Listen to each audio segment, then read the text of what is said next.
working in the audio workspace. So right now I'm working in the editing workspace.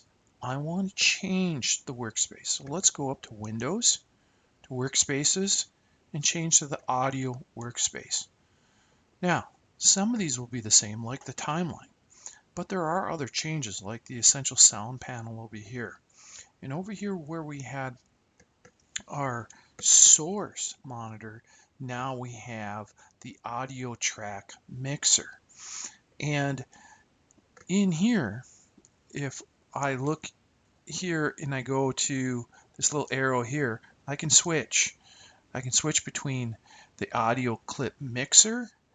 Okay, so the audio clip mixer it controls the audio levels and the panning of the sequence clips. So this will adjust our clips. When we go to the audio track mixer, this will adjust the audio levels and the pans on the tracks of the clip. So down here on the tracks.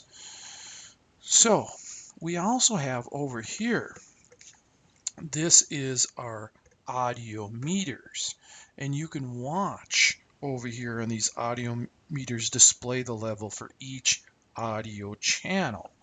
And so I'm going to click down in my timeline. I'm going to just play for a moment.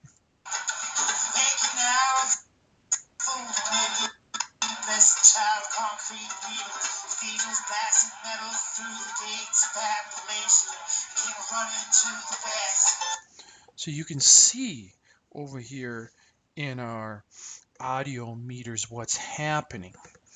So the first thing we have to do is switch over into our audio workspace if we're going to do performing any editing of our audio in our timeline, in our clips and our tracks.